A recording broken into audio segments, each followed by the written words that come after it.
we were created to be creative, to solve problems, and to make positive impact, create solutions. So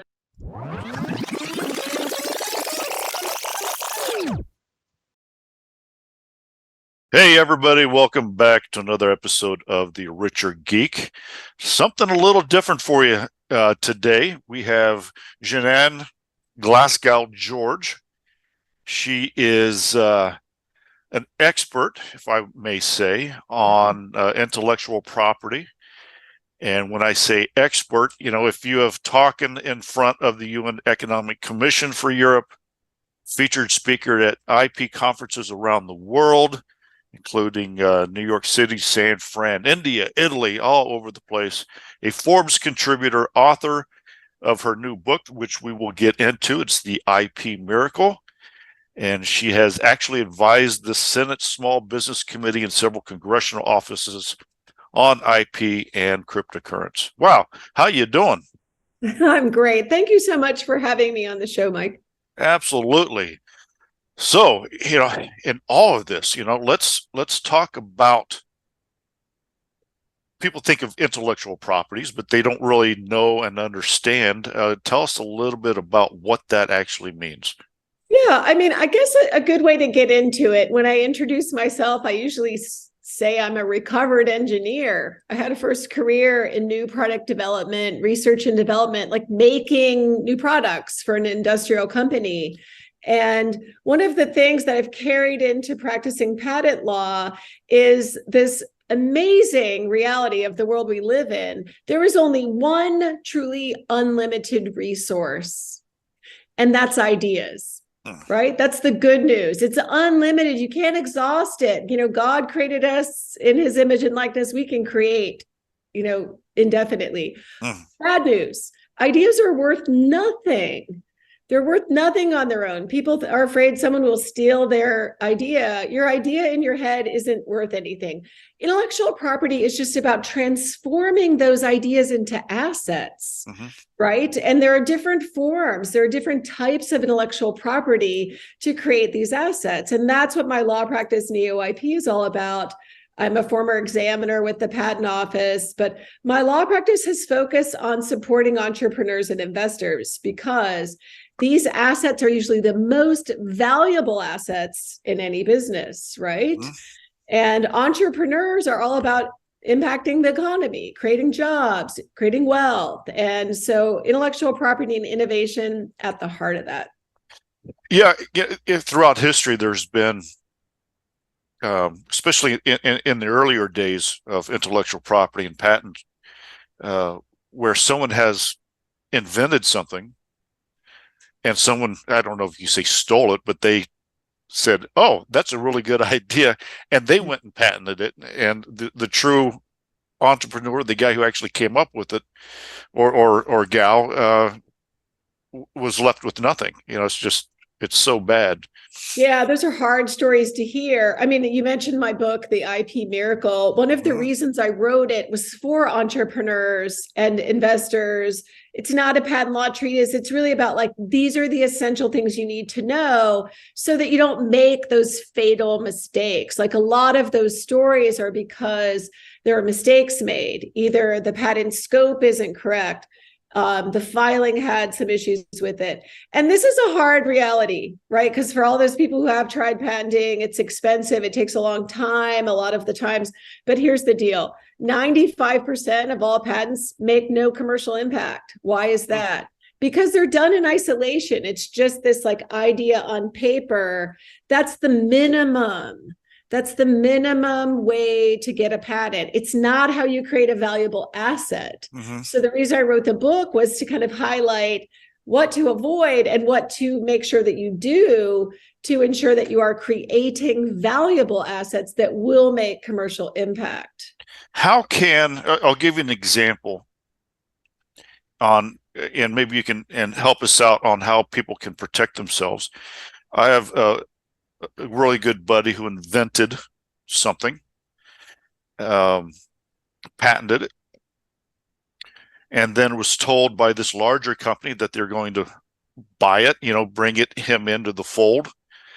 And what they did was they got all of the I guess, schematics and how he did it, and never signed with him, and then did their own version of it, and he was left out to dry.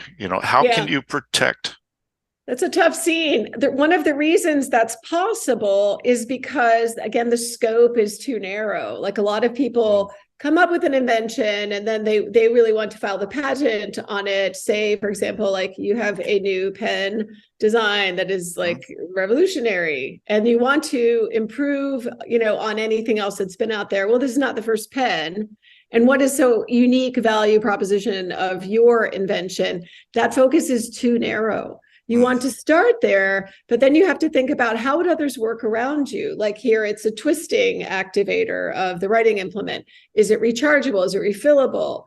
What other components, exist? Does it have multiple colors? Like, I'm picking a pen as a silly example, of course, but most of the time, this thoughtful, how would someone design around you exercise is not performed. And this is where you have to go beyond what you think and have to put context around it. That's part of what we have promoted. It's the way that I have practiced for over 23 years as a patent attorney, is put some data around it. Think about it. If you were going to buy a house today, you're in real estate, right? If you're going to buy a house or build a house or invest in it, you need a survey, you need an architectural plan, so that then you can decide, do I really want to build this? What will it look like when I'm finished? And what will its value be to me and to anyone else? What is the market value of it, right? You could never do that without data. And the same is true for intellectual property. It's too often done in isolation, where it's just your idea into this asset.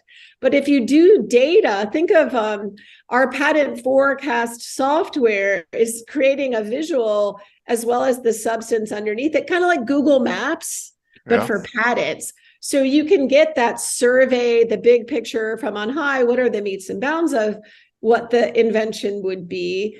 And then look at who else is nearby. Who's in your neighborhood? What's the context? Why will they care about it? How different are you? Is it different in a more valuable way? And I think this is the kind of assessment that anybody can begin to do. I mean, patent data is free information. USPTO.gov, the United States Patent Office, has all the data out there for free to be researched and used. Google Patents has a very user-friendly interface. You can do some research there. We just find that if you're not used to reading patents, they can be a little tedious of a read, I'll confess.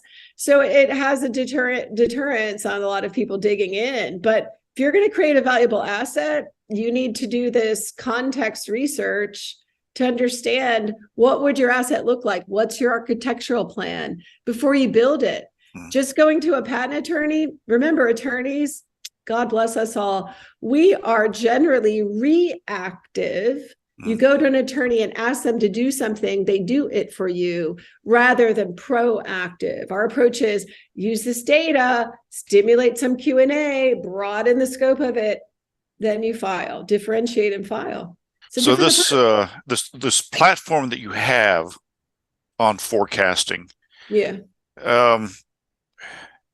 So I just have an idea, so it's not just good enough to do it. That forecast, I mean, let's delve in a little bit more on how that actually helps the investors, the entrepreneurs. And, we talked a little bit about the real estate, but forecasting for a patent.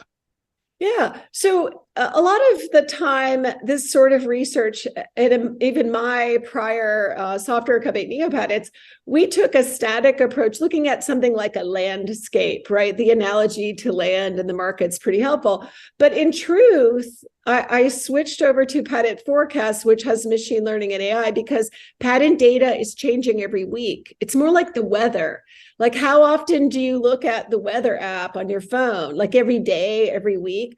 And yet in patents, if it's changing every week, why would you only look at it once? It's a snapshot. So our patent forecasting software, we call it patent forecast, it's giving this context that's ever changing. And the reason that you care about that and updating is because it's going to give you the point of view of all the other companies who have created similar patent assets around you and who have businesses.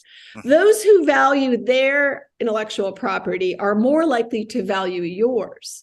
So your job is not just to secure a patent. You want to make a valuable patent. You need to know where it fits, and you need to be watching how it's changing over time. So it's not a one and done. There's a commitment to creating a living asset family, if you will. Interesting. And, I understand you also put together IP portfolios for companies. And, I'm reading the notes that you did this for a company. They received $13 million in funding. What do you mean by the IP portfolio for a company? Yeah. So think about it, and I'll tell that story a little bit. I had a early client in the 2000s era who came to me with their new company concept, pitch deck, product roadmap, all of that, and said, I want to file a patent. And so after I listened to everything he had to say, we had a little Q&A, I was like, I think this is actually a small patent family. It's more than one patent. Remember, you don't want the other big companies to go around you, like you opened this episode with that story. So let's really take a look at what you have. Let's inventory what your ideas are, and then see what architectural plans, what might it look like if we created a portfolio, a group of related patent assets that together give you better coverage and kind of create this little development, right? If you, again, run with the real estate analogy, it's almost like a development. So that's worth more than a single plot of land that you're building on, right? Because you control the vicinity, you control access, you control things all around it. So creating the portfolio early on, the guy said, well, that's going to be expensive. And I thought, well, let's talk about it. How much are you investing to create? This is a high-tech product sold directly to companies and consumers. Tell us about how much you're putting in that. This IP is going to be some of the anchor value of the company. And so to go back to your investors, go back to the VCs and ask them, would they rather see one patent or 6 or 12? Like, the number alone isn't important, but 12 is better than 1 as a general rule.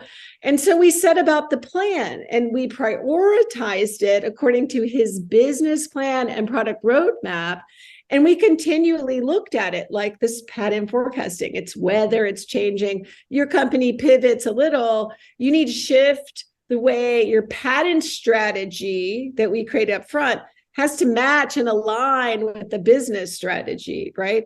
So he used the patents in different ways early on to prove to the investors and de-risk the investment, because even if he doesn't deliver on the business plan, he or she, then you end up having some assets that you could monetize, recoup some of the investment, just de-risk it out up front. And then secondly, as the company grew, you use those patent assets to demonstrate, yes, you are innovative, you attract customers, you attract other investors, you attract board members.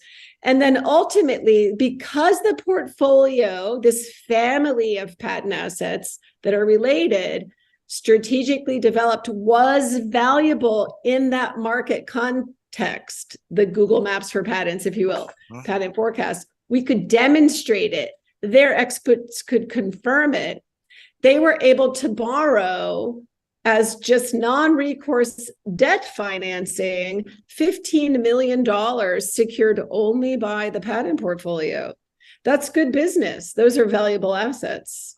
Wow. That's Unbelievable. what you got to think about from the beginning. Think big, think where you're going. Now, your book is called The IP Miracle.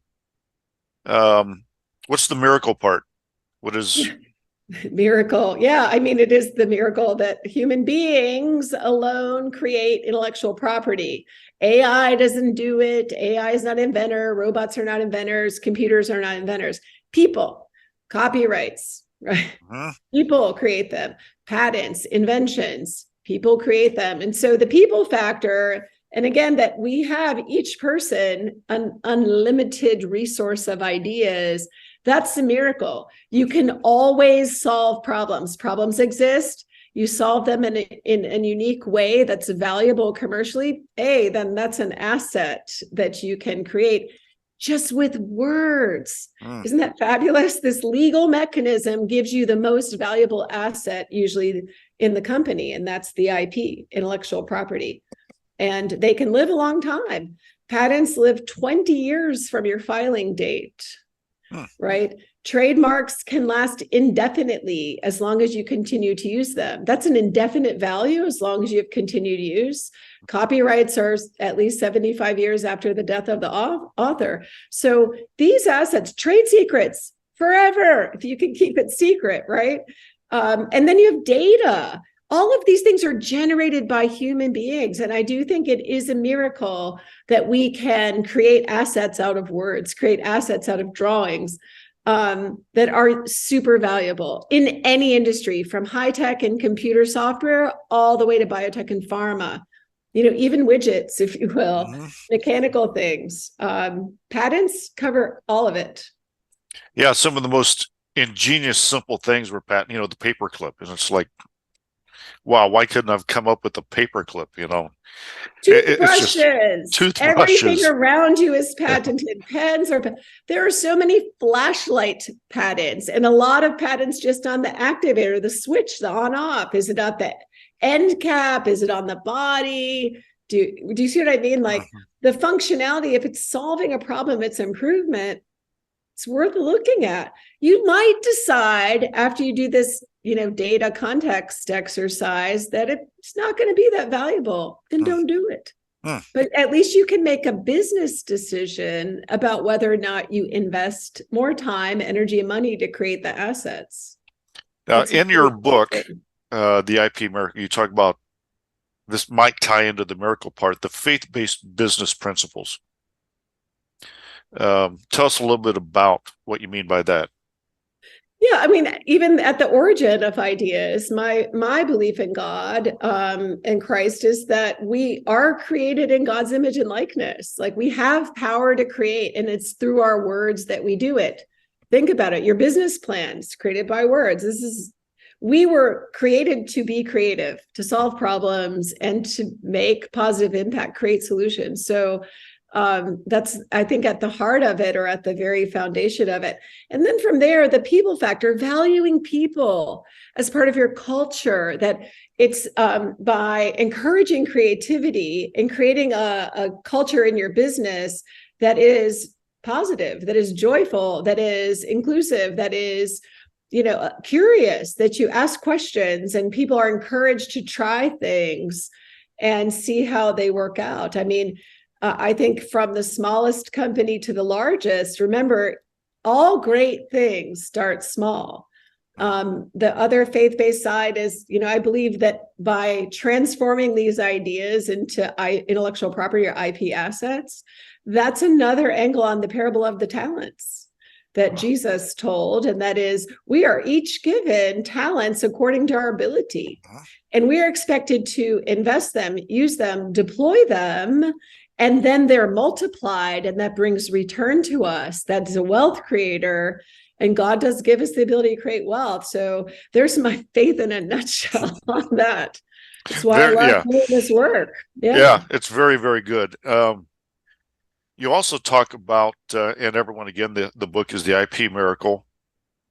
How can we look at, future business trends and try to look at that and whether or not something would even work?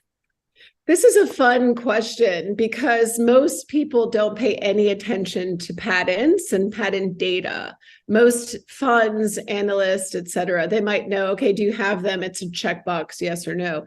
But when you go under the surface and look at the data, I think it's really valuable. I just say leading indicator, because the way intellectual property law works, patents, you have to file the patent, you have to invest in creating the patent assets before you have market activity. So before you're making and selling it, you have to create the IP asset and therefore the data that goes along with it, that corresponds to it, right? And so if you consider the trend indicator that patent data is, that's how you see predictively what's coming in the market. A lot of patents never make commercial impact, and yet they build on each other. Like 98% plus of all patents are improvements. They're new combinations of known things. They are improving on work of others. That's the point of the patent system. That's why you write out the description, explain how to make and use the invention, and in exchange, if it is novel and not obvious and patentable subject matter, hey, you get this asset. And 20 years of limited monopoly. The exchange is that the public knows about it. So others can immediately be inspired by, be stimulated by your solution and consider how to create their own. Again, it's up to you to ensure by following some of the steps in the book, the IP Miracle, it will help you avoid this creating a very limited asset that people design around readily. Be prepared when you go to your attorney to help them be more proactive instead of just reactive. And the data does that. It shows you what's coming. It also indicates maybe where your potential exit is. A lot of tech acquisition, pharma acquisition, a lot of companies that acquire smaller companies, they do that because there is this innovation asset. There's intellectual property that they don't have. You can't go backwards in time and patent the same thing. So whoever has that priority filing date of a quality asset, that's essential for the large companies to step in. We did some forecasting in an area of consumer sleep. It's important that we all get good sleep, right? You probably read a lot about that. But one of the things we noticed was this wearables trend and data. And we saw Fitbit leading the pack, leading everyone else in this area. And yet we saw Google and Apple, some major corporations that were active with product on the market, but limited patent filings. They hadn't really gotten there first.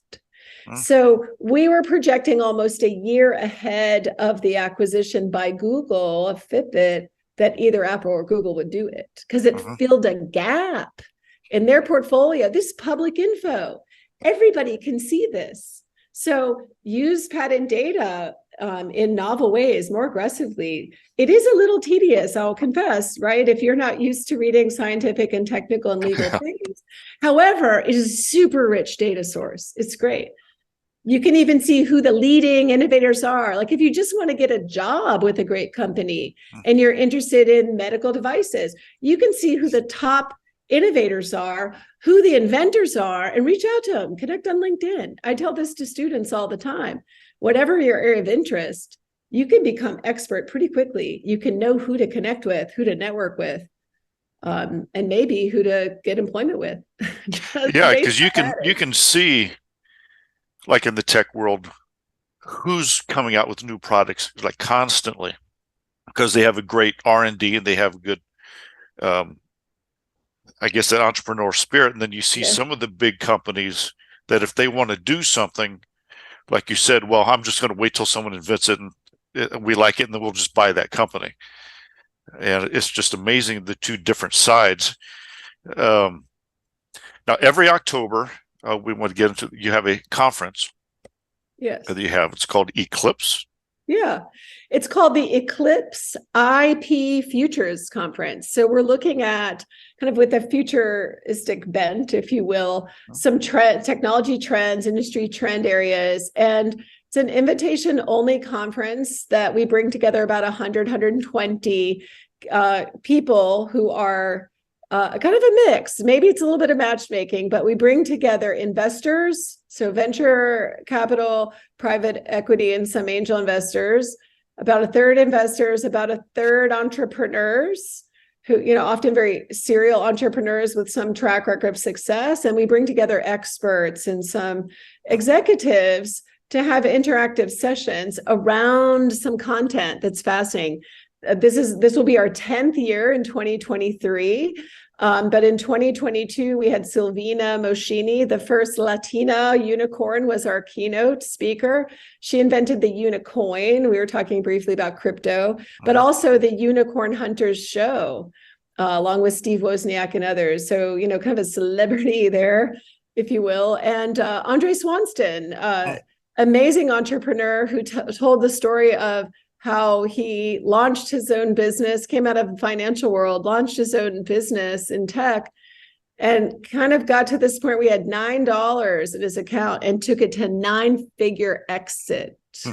Very inspiring, super inspiring. We spotlight entrepreneurs to give them a little bit of a platform. No pitch competition, just sharing, here's who we are and what we've done.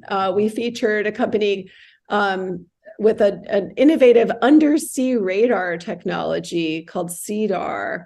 And that was well received. It was one of the favorite speakers also of the conference. It sounds wonderful. Thanks. It's a fun time. Yeah. And, how do people or listeners kind of follow Eclipse, or just what's happening? Most likely they may not be able to attend, but where's the news source?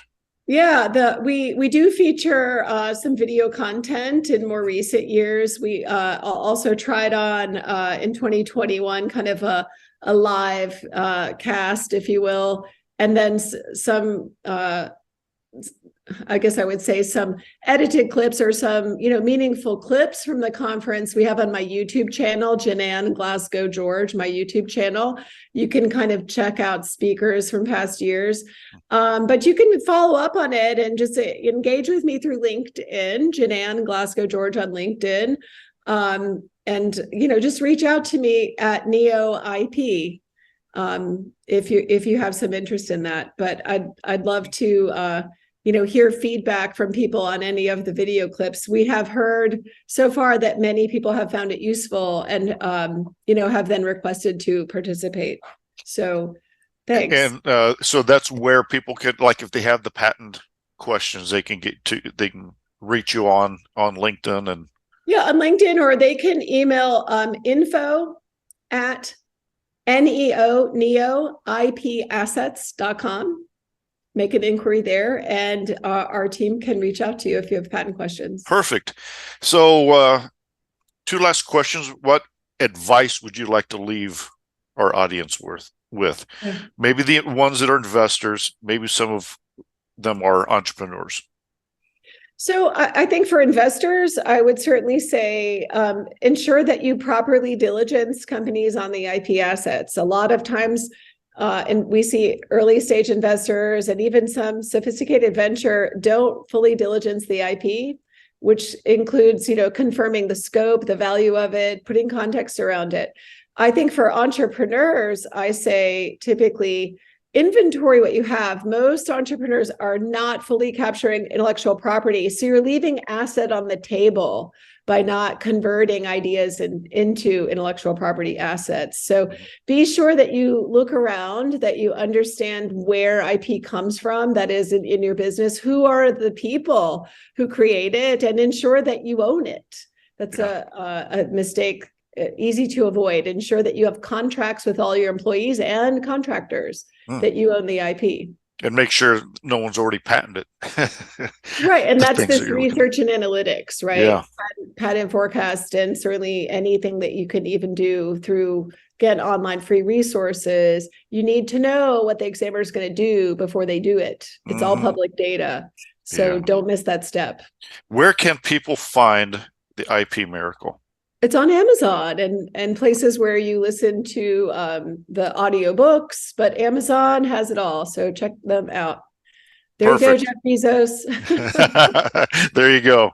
Well, Janan, it's been wonderful. Everybody, again, the book is The IP Miracle. Find it on Amazon. And if you have any questions, go to the expert. Don't go to me. Don't go to online. Go to the experts. Go to the mentors. And Janan, thank you so much for being our guest on the Richer Geek Podcast. Thank you. I appreciate it.